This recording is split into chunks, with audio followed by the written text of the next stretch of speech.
Gary, Joey. What's up, Kurt? Thank you very much for visiting us here. I guess your work day is over? Yes. Thank goodness. The day's over. We completed 3 rounds of 4-way this morning and 8 ways in the afternoon. Let me ask first of all, how did your teams do? Mine, the draw was semi-okay for us.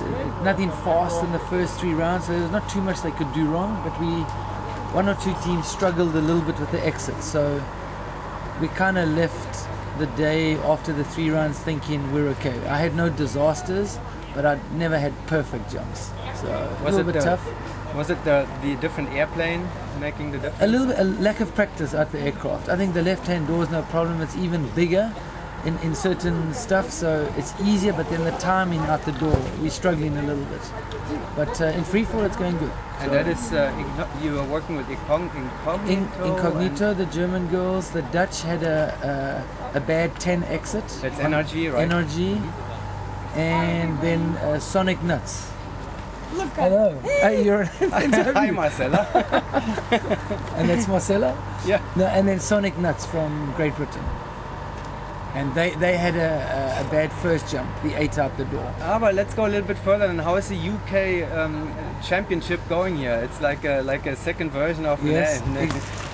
Yeah, I mean it's going great. They're obviously missing the top team Satori here, but for the rest they've got Sonic Nuts and Fusion are here. And I think after 3 jumps, if I remember correctly, Sonic Nuts a couple of points ahead of them, ahead of Fusion.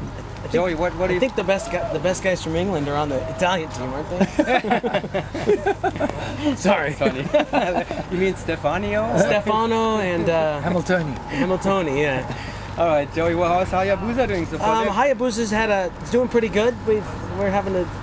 We're in second place, 2 points ahead of the Black Cat Russians.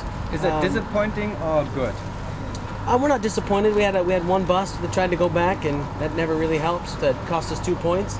But besides that, we'd only be 3 back from the French, and we've got some faster jumps coming up. The 4 slowest blocks in the pool we're all in the first 3 rounds: 14, 10, 12, and 8. Yeah. So it's really the heavy, slow part of the jaw, which is not the Belgian strong point. So tomorrow we've got some faster rounds, and we're going to reevaluate where we're at tomorrow and maybe make a game plan change, see where we're at. And I also coach the Swedish team, and we have a 3-way Scandinavian tie. Yeah, we just talked about the UK championship. Let's talk about the Scandinavian championship. Norway, Nexus, the new team, Pro Team Finland, who won pretty well over the Swedish team. We're going to come for revenge. We're all tied after 3 rounds. So we're happy about that. It's a fun little race for the Scandinavian championships, and looking forward to some faster jumps tomorrow.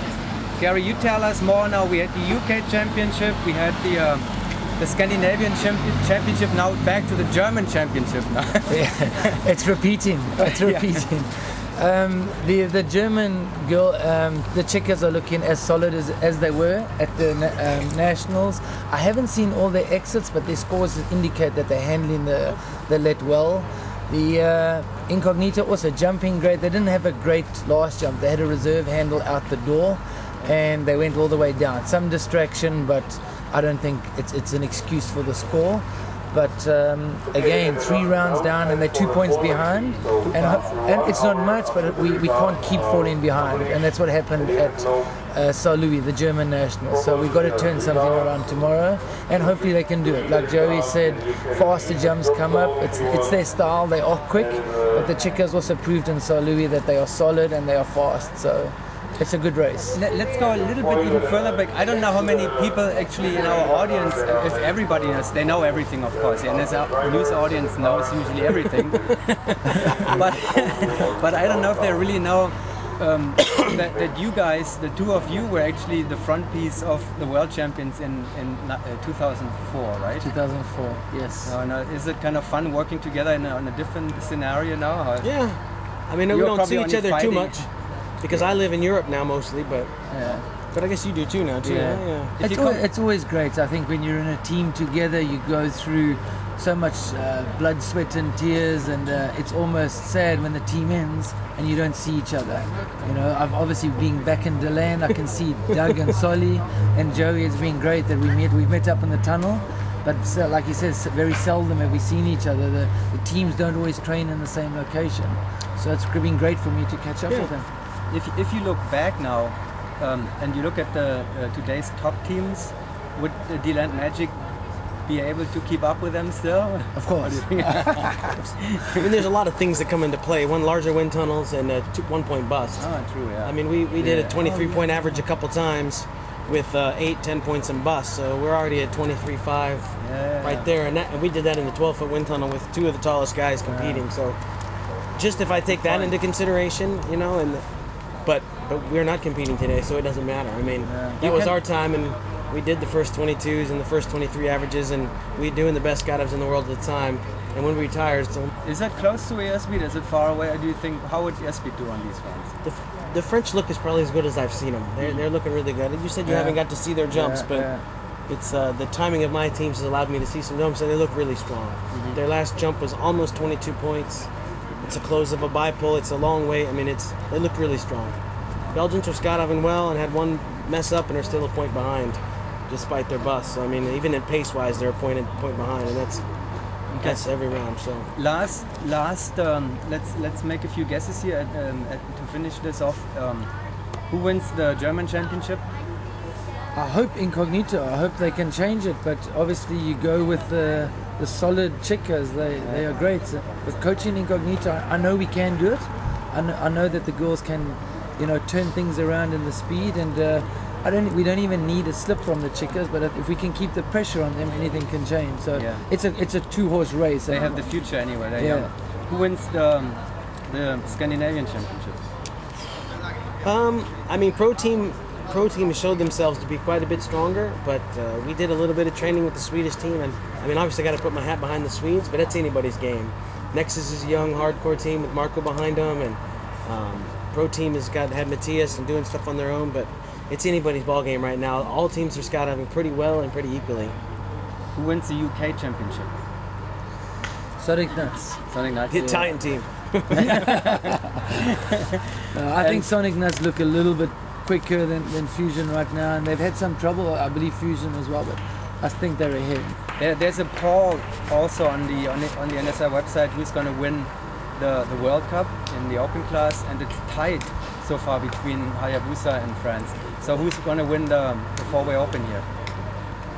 I think I have to go with what Joey goes. The French look score-wise really incredibly quick, and Hayabusa has to rely on their speed to try and catch them, but we haven't seen the speed of the French yet. So, you know, if it goes as it now, we have to go, well, the French they have the edge already, but who knows? You can't write Hayabusa. It's too early to write them off. The Belgians have proven to be able to outscore the French by 5 to 7 points on a random jump. They did it in Bedford, they did it in Taiwan. Their random work is far superior, but there's only 16 randoms in 22 blocks. So, and this draw doesn't prevent them that opportunity. They've got a couple chances tomorrow, but I mean, right now the French are looking the strongest. How do you like Prostejov in the drop zone? I think it's fantastic that this drop zone is hosting a World Cup, and I think they've gone out of their way to make it as one of the better organized. Or obviously we have the weather, things work well with the weather, but they've tried to, you know, cross every T and dot every I. They've asked people on the outside to try and help with anything they could do to make it better. Each delegation has a telephone, so we can call each other. We can call the manifest, can call you.